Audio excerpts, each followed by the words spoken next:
Good afternoon, everyone, and welcome into a new episode of Capital View, a production of the Daily Journal and djournal.com. Welcome into this Monday, the 12th of September. I'm your host, Brad Locke, and joining me from Jackson through the wonders of technology, Bobby Bobby Harrison, Capitol Bureau Chief down there in Jackson. We had a few technical difficulties getting the show going. That's why we're a little bit late, but here we are, Bobby. We figured it out. Here we are. How's it going? It's going well, Brad. I need to learn how to use these computers, I guess.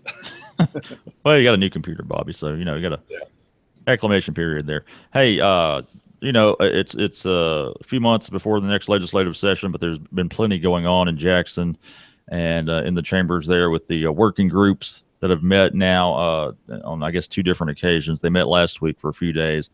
And kind of want to recap some of what was discussed down there, Bobby. You had a story today, I guess, kind of an overview of how things went. And, you had several agency heads talking about how much they need more funding. Meanwhile, the working groups are kind of designed to, I guess, streamline or even maybe cut funding or make it more efficient, however you want to word it.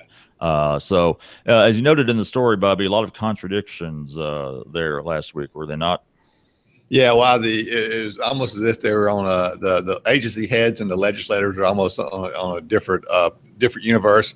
You had the legislator, Speaker Philip Gunn, and the other members of the working group looking for ways to save money, and just agency head after agency head came in saying they needed more money because the direct care workers at the Department of Mental Health, they're grossly underpaid, making they're competing essentially with fast food restaurants for direct care workers in terms of pay. And you heard the same thing from community colleges talking about technical and career development instructors. They can't compete with the private sector for those people, and it was just one after another. And so it just shows the needs and the state are almost never ending, it seems, and legislators have to balance those needs when they look to budget every year. Yeah, and some of those needs, you mentioned the direct care workers. They're wanting to, the Department of Mental Health would like to pay them a little bit more. Also, legislators were told that between 200 and 400 additional corrections officers are needed to guard state inmates. And that's another one. That's right. Yeah, and then the community colleges as well, saying it's like you said, a lot of these people can make more money in the private sector, so they're trying to find a way to keep those people in the system there. Bobby, Philip Gunn, like you said, Philip Gunn and Tate Reeves kind of put these groups together, and they're trying to do this. They're trying to, like I said, streamline the spending and tax structure. And they're trying to make these agencies, I guess, more cost efficient. But a lot of the agency heads, they seem kind of skeptical that things can get better without spending more money. It seems to be what it comes down to. Yeah, they probably wouldn't say they were skeptical. They were just, I think skeptical is probably a good way to describe it. But since they kind of depend on the legislators they're kind of depend on legislator to fund their budget at any level. They probably wouldn't use the word skeptical, but I think that's an appropriate word. What they would say is they were just pointing out, for instance, at the community college level, Speaker Gunn was pointing out that they have more people, more employees in student services, if you will. I mean, whether it's in the office doing the student registration, or in the lunchroom feeding the students, or out on the grounds, maintaining the building. He was saying that you have more of those employees than you actually have faculty in the classroom teaching the students. And what they would say is that they have the appropriate number of faculty when they factor in the adjunct or part-time faculty members, but they would say they also need people to maintain the grounds and do all those things to have a community college campus that is efficient and also is not in a state of disrepair. And the community college people were saying they're at bare bones now in terms of student support services, and they couldn't afford a lot more cuts there.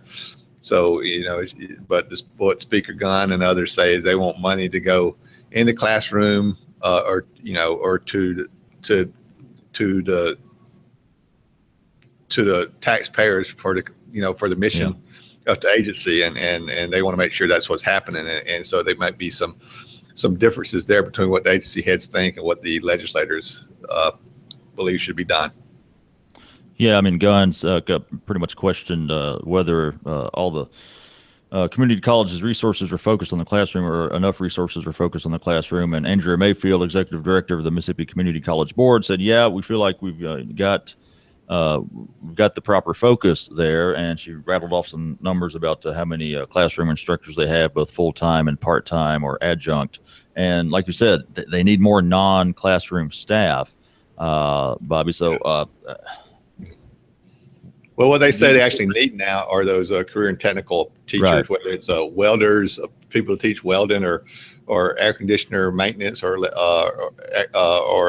electricians. They say that these people can make more money in the private sector than the community colleges can pay them, and that's kind of where there's a big demand there for those types of fields, and so they want to, they need to be able to fill those positions, because there's jobs to be had by people who get degrees or certificates in those fields.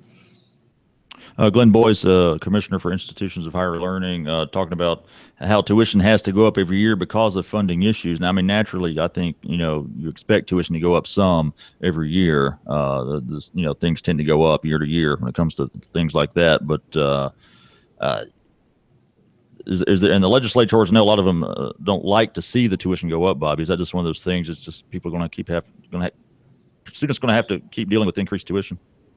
Well, especially, I mean, if you look back, I don't have the numbers here in front of me, Brad, but if you look back through the years, in say 1990, for instance, don't hold me to these numbers precisely, but in 1990, for instance, universities were receiving, say, 70% of their funding from the state, and 30% from tuition and from other private sources. Now that's flipped on its head. They're actually getting more money from tuition and less from the state, because the state's share, the state has not kept up with the cost of universities. Yeah. So what they say is that they had to raise tuition just to state level, because the state is not making up the difference anymore like they did at one time. And that's not only a trend in Mississippi, but that's a trend nationally. And, going back 20 years, probably tuition in Mississippi has increased every year, but just one or two. And it's probably going to increase again for the next school year, more than likely.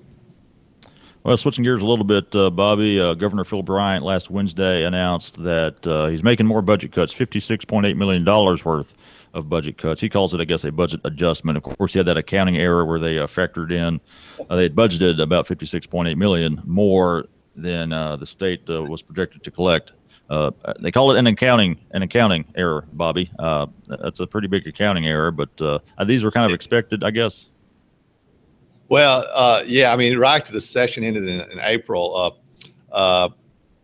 Lieutenant Governor Tate Reeves, and House Speaker Philip Gunn announced that the legislature had actually appropriated that $56 million more than they were projected to collect in revenue for the upcoming budget year, which started July 1st. Now, there was a thought at one time that perhaps that revenue came in above projections, they could, that never would be an issue. But through the first 2 months of the current budget year, that's not the case. But revenues actually come in below projections. So I think the governor decided to go ahead and make that cut, or as he called it, adjustment now.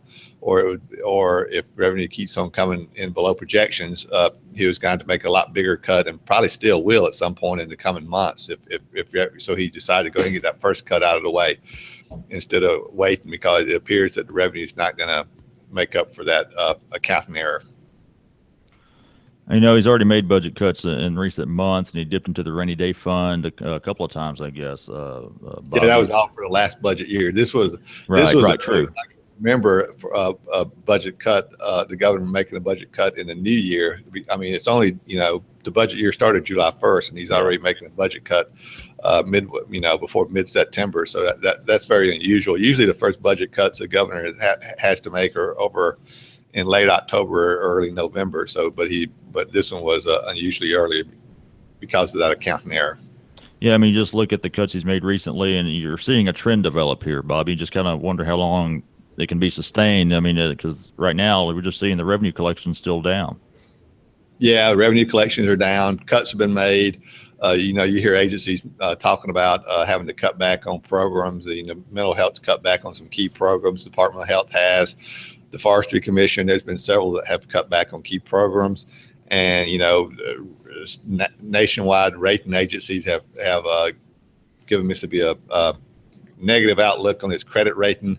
And these are all connected because revenue is not coming in as projected. And they're hoping that through these working committees they can get a better grasp of this and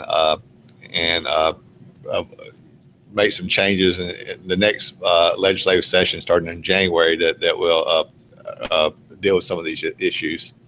And the Democrats are drawing a line between the budget cuts and the revenue collection, saying that the budget cuts are the reason the revenue growth has slowed down.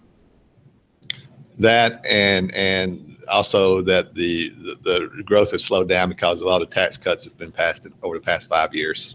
Right. Yeah. All right. Well, good stuff, Bobby. You can read more of Bobby's work in the Daily Journal and at djournal.com. And he'll keep track of all that's going on in the legislature every day of the week. Bobby, appreciate you joining us again, and we'll try and do it again next week. Okay. Try to be right at 2:00 sharp if I can make this computer, if I can wind this computer up. We'll do the best we can. Thank you, Bobby, and thank you all for tuning in. Thanks, Brad.